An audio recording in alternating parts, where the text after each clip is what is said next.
Ini udah tahun ke-10 aku selalu sama mereka dan semua fase kelima. Jadi ada salahnya mengundang mereka lagi.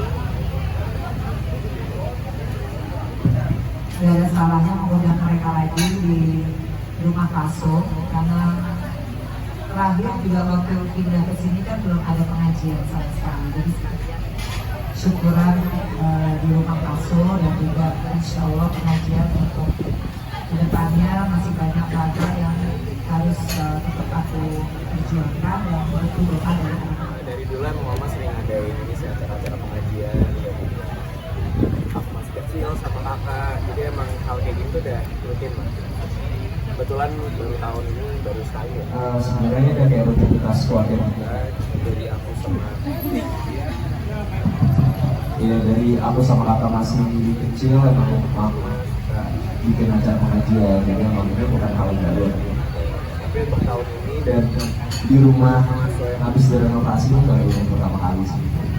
Iya, jadi alhamdulillah kalau yang namanya anak-anak yatim kandang yatim itu kan tahu dari awal aku masih belum ada kalian, kemudian sekarang di rumah Paso lagi, karena rumah ini kan sebenarnya rumah kenangan juga ya. Jadi ya nggak ada salahnya mengundang mereka dan mudah-mudahan kedepannya aku lebih kuat, lebih sabar, lebih percaya diri lagi untuk menghadapi apapun. Jadi doa anak yatim aku yakini insya Allah dijaga sama Allah. Karena kan kita lihat mereka berdoanya luar biasa. Tadi kita baca Yasin begitu semangat dan mereka ini hafal surat Yasin ya. Kita aja masih baca alhamdulillah dan mereka ini rata-rata anak-anak yang udah umroh dan haji. Jadi anak-anak luar biasa sih.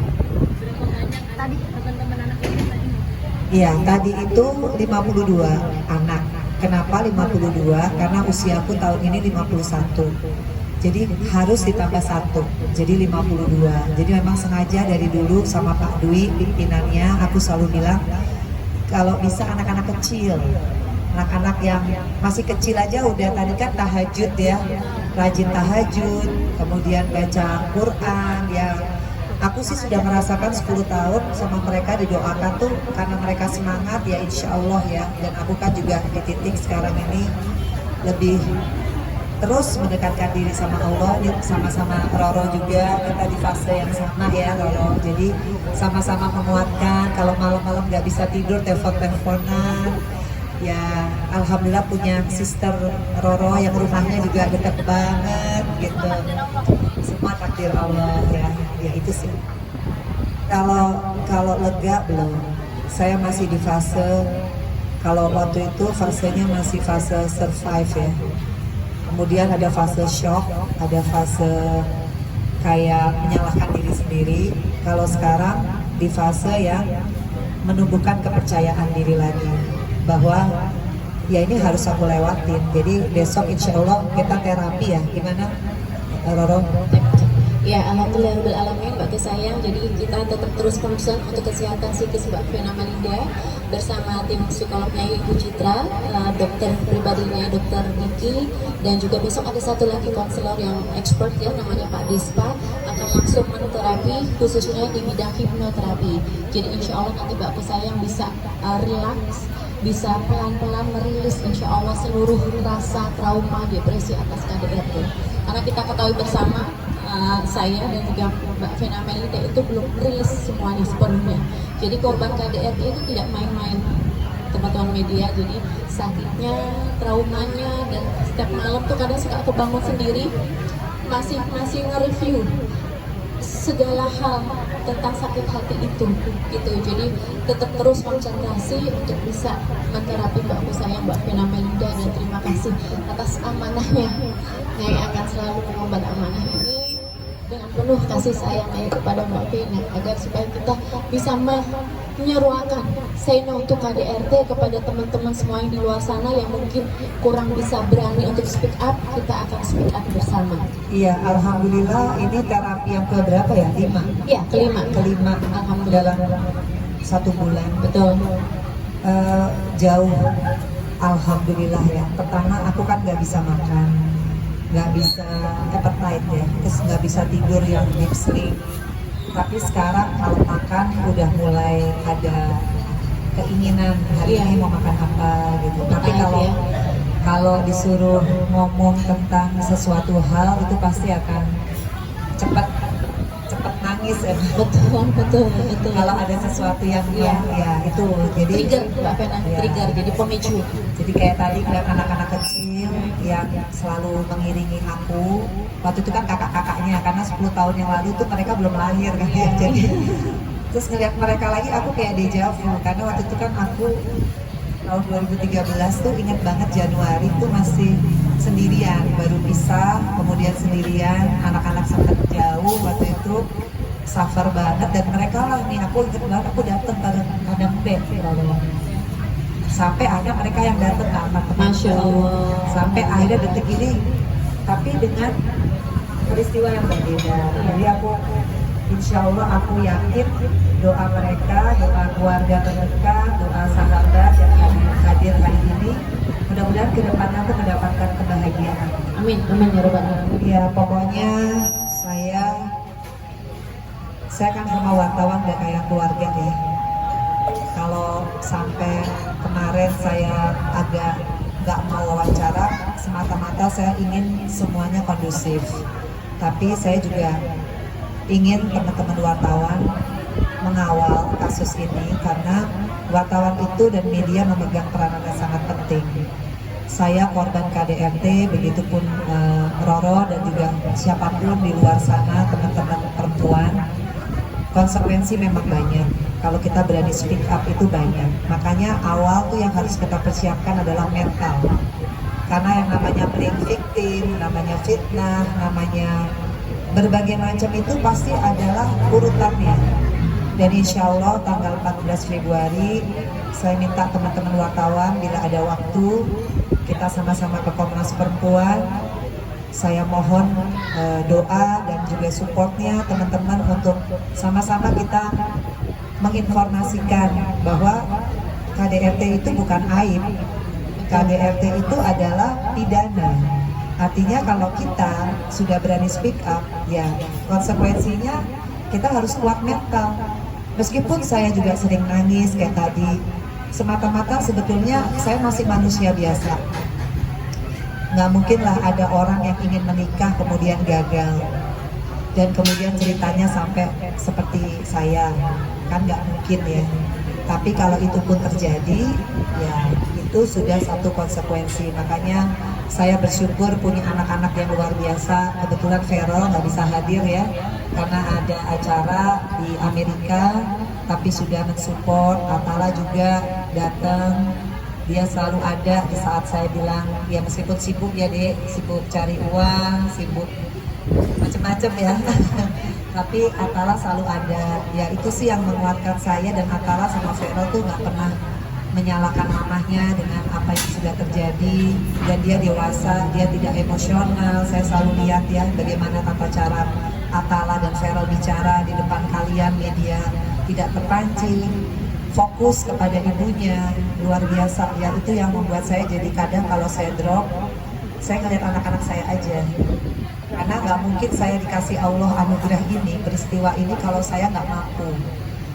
Tapi kadang kalau saya drop, ya itu manusiawi ya, karena saya sebetulnya belum sembuh secara secara psikologi, psikoterapi dan juga konselor itu amat sangat masih butuh proses. Jadi itu manusiawi, naluri dan juga tergantung dengan trigger. Jadi seperti mana yang sudah sampaikan tempo hari, mohon doanya teman-teman media semuanya dan semoga bisa memberitakan berita yang lebih proporsional. Jadi kalau misalnya ada isu-isu dan lain-lain itu yang merupakan trigger dari Mbak Vena, mohon jangan diberitakan. karena Mbak Vena sangat sedih sekali. Ya, yang pasti buat Vero, Atala, Fania, tentunya saya hidup di dunia ini kan yang saya tinggalkan legacy adalah bagaimana mereka bangga lah sama ibunya ya, sama orang tuanya. Jadi kalau apa yang saya lakukan itu kemudian menginspirasi Vero masuk ke dunia politik, salah satu agendanya adalah ingin menyuarakan anti KDRT, khususnya di kalangan anak muda karena dia juga anak muda, milenial. Ya saya bangga, artinya semua isu itu penting ya. Dan saya juga tahu banget Vero punya capable, mudah-mudahan Atala juga nanti bisa ngikutin, Fania. Ya kita kan nggak tahu ya kita hidup sampai umur berapa. Jadi saya selalu bilang sama anak-anak saya, apapun yang terjadi sama mama, pemberitaan yang bagus kita syukuri. Kalau pemberitaan lagi jelek, ya kita harus kuat ngadepinnya. Meskipun kadang seperti yang Roro lihat, kalau saya udah ngerasa sedih banget, saya telepon dia malam-malam. Kok bisa ya ada orang kayak gitu misalkan. Tapi itu terjadi sama hidup saya. Jadi ya saya manusia biasa. Kadang kalau saya nggak kuat ya saya harus ngomong sama psikolog ya, sesi curhat ya. Sesi curhat sampai nangis. Betul. Sampai kayak, tapi habis itu lega. Tapi habis itu pasti paling penting curhat sama Allah. Betul. Itu yang paling penting ya. Alhamdulillah sebulan ini kalau orang lihat secara fisik mungkin saya sudah alhamdulillah membaik. Tapi kalau secara mental ya saya justru minta teman-teman wartawan untuk membantu saya. Kita masih panjang ke depan. Saya masih ke Komnas Perempuan, saya masih menghadiri peradilannya, baik itu dimanapun ya. Ya insya Allah saya sebagai korban KDRT gak boleh drop. Saya tetap menyuarakan hal yang merupakan kebenaran. Ya mohon teman-teman wartawan juga proporsional untuk meliput hal-hal yang memang fakta hukumnya ada seperti itu. Yang kayak mama bilang, pokoknya kalau aku ada waktu senggang, waktu kosong aku sini lah pasti cek kondisi mama, semangatin dia. Soalnya ya itu, aku sama kakak pengen fokus tuh untuk balikin mental mama aja sama semangat mama situ. Apa sih kamu yang sering bilang? Semangat apa sih yang disampaikan terus buat Atala dari mama? Ya pasti ya kadang mungkin gak ngomongin masalah ini ya, kadang kita bisa discuss hal-hal lain atau enggak bercanda-bercanda aja gitu yang apa yang bisa buat mama tuh lebih lega dan gak mikirin masalah. Tapi tetap aku support sama kakak, temenin mama terus, aku temenin dan dengan mama sampai ini semua selesai. Atala, bentuk Atala buat hibur mama biar mama tuh nggak murung nangis, biar bikin mama tertawa lagi. Atala tuh punya cara apa sih kalau buat? Ya aku selalu bercandain aja, bercandain aja mama, bikin mama ketawa gitu.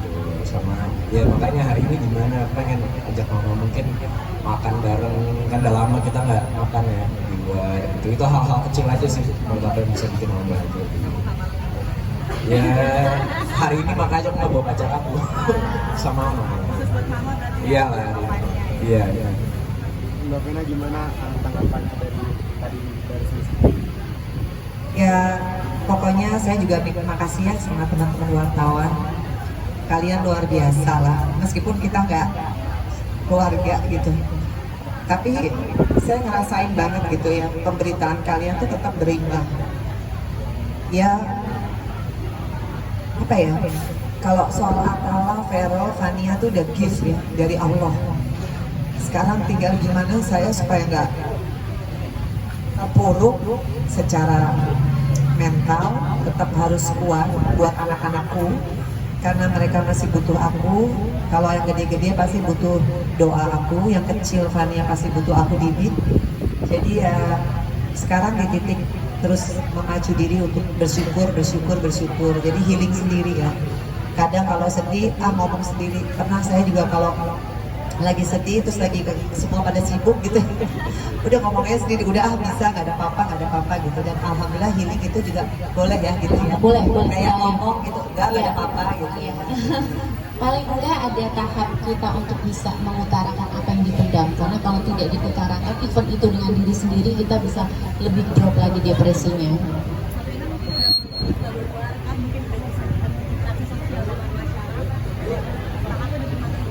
Ya yang jelas saya belum bisa beraktivitas untuk cari uang ya, belum. Saya harus fokus dengan kasusnya, mudah-mudahan lancar.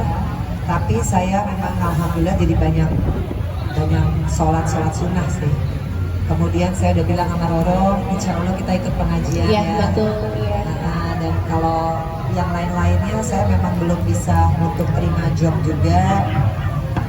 Ya karena masih belum bingung ya mau terima jobnya gimana, masih hatinya masih kadang-kadang suka sedih aja masih. Semua yang hadir pada hari ini, baik itu keluarga, sahabat, anak, teman-teman wartawan, tetangga.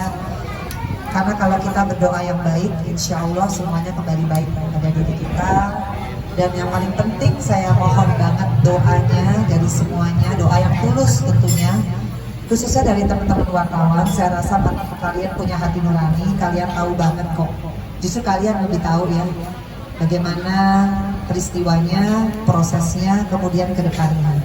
Jadi sekali lagi saya mohon dikawal supaya ini menjadi suatu pembelajaran buat kita semua. Perempuan-perempuan Indonesia, kalau yang namanya KDRT sekali lagi bukan aib. KDRT itu adalah hal pidana yang harus kita perjuangkan secara hukum dan kita punya jalurnya. Alhamdulillah apa yang saya lakukan ini merupakan sebagai bentuk saya sebagai perempuan, karena saya juga punya hak ya. Ya insya Allah kedepannya saya yakin Allah memudahkan. Itu aja harapannya, makanya pengajian ini kita buat supaya kita melangkah itu dengan tuntunan Allah. Bukan karena kita merasa kita mampu, karena manusia itu punya banyak keterbatasan. Tapi kalau kita minta sama Allah, insya Allah semuanya akan lancar. Itu aja.